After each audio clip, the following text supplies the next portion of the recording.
पद्म पुरस्कारों में एक बार फिर से 6 रियल हीरोज को सम्मान। कोई सांप पकड़ता तो किसी ने आदिवासियों के लिए खपा दिया जीवन। 9 सालों में सरकार ने कैसे बदला पद्म पुरस्कार देने का सिस्टम। बीते कुछ सालों में पद्म पुरस्कार की पहुंच खास लोगों से निकलकर आम आदमी तक हो गई है, क्योंकि सरकार ने इसे देने के लिए पारदर्शी प्रक्रिया बनाई। 2014 में जब पहली बार सार्वजनिक तौर पर इनके लिए आवेदन मंगाए गए थे तो महज 2200 लोगों ने आवेदन किया था। आज नॉमिनेशन करने वालों की संख्या लाखों में पहुंच गई है। 2023 में पद्म पुरस्कार में भी सरकार ने कई रियल हीरोज को सम्मानित किया। आज हम 6 ऐसी शख्सियतों के बारे में आपको बताएंगे जो आज से पहले बिना शोर किए अपने कर्तव्य पथ पर आगे बढ़ रहे थे और आज उनकी सफलता की गूंज पूरे भारतवर्ष में है। जोधिया बाई।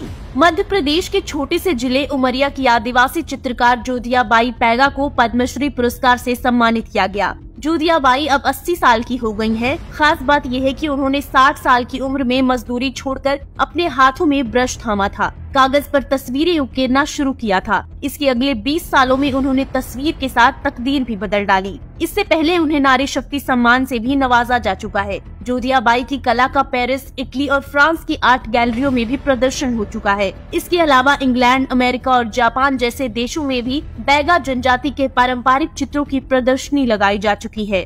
कोटा सच्चिदानंद शास्त्री।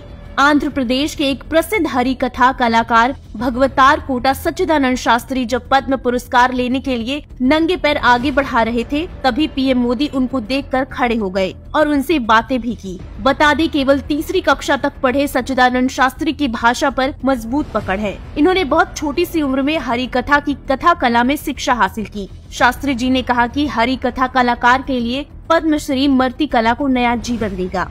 रतन चंद्रकर। अंडमान में सेवा से रिटायर हो चुके डॉक्टर रतन चंद्रकर यहाँ की जारवा जनजाति के साथ मिलकर काम कर रहे हैं। साल 1999 में इन्होंने जारवा जनजाति को विलुप्त होने से बचाया, साथ ही मीसल्स महामारी की चपेट में आए लोगों का इलाज भी किया। डॉक्टर चंद्र ने जनजाति की आबादी बढ़ाने में मदद की।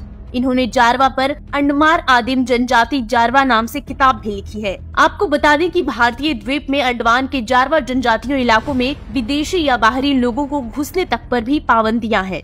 उषा बारले। पद्म पुरस्कार देते समय एक और तस्वीर ने दुनिया भर में सुर्खियां बटोरी, जब नारंगी साड़ी पहनी एक महिला प्रधानमंत्री नरेंद्र मोदी और राष्ट्रपति द्रौपदी मुर्मू को जमीन पर बैठकर प्रणाम कर रही हैं। ये है पंडवानी गायक उषा बारले, जो छत्तीसगढ़ के भिलाई की रहने वाली है। 7 साल की उम्र से ही पंडवानी गा रही है, यानी बीते 45 बरस से अब तक 12 से ज्यादा देशों में पंडवानी की विधा प्रस्तुति दे चुकी है। घर से बुनियादी तालीम के बाद उषा बारले ने दिग्गज गायिका तीजन बाई से शिक्षा ली। पंडवानी गायन के लिए भारत सरकार ने तीजन बाई को पद्मश्री, पद्म भूषण और पद्म विभूषण से सम्मानित किया है। इन्हीं तीजन बाई से उषा ने पांडवानी पढ़ने और गाना सीखा।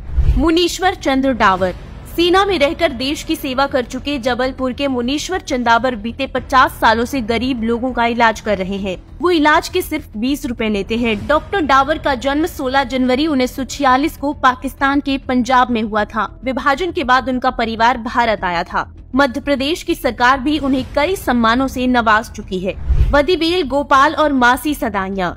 सांप पकड़ने के एक्सपर्ट मासी सदाइया और वदिवेल गोपाल को इस साल पद्मश्री पुरस्कार से सम्मानित किया गया है। उन्हें ये सम्मान सोशल वर्क की फील्ड में उनके योगदान के लिए मिला है। तमिलनाडु के रहने वाले ये दोनों दोस्त सांप पकड़ने के देसी ज्ञान को लोकप्रिय बना रहे हैं। मासी और वदिवेल सांप को अपना भगवान बताते हैं। वे अपने काम में इतने माहिर हैं कि दुनिया भर में सांप पकड़ने का अपना कौशल दिखा चुके हैं और लोगों को इसकी ट्रेनिंग दे रहे हैं। 2023 के पद्म पुरस्कार विजेताओं में से 6 पद्म विभूषण, 9 पद्म भूषण और 91 पद्मश्री है। इसी सूची में कई ऐसे गुमनाम लोग हैं जिनके हुनर को सरकार ने पहचाना और अब उन्हें सम्मानित किया। एक समय था जब पद्म पुरस्कार किसी व्यक्ति की सियासी पहुंच और सत्ता के करीब होने की निशानी हुआ करते थे, लेकिन अब सरकार ऐसे लोगों को पद्म पुरस्कार दे रही है जो सम्मान पाने से पहले राष्ट्रपति भवन तो दूर, कभी दिल्ली तक नहीं आए।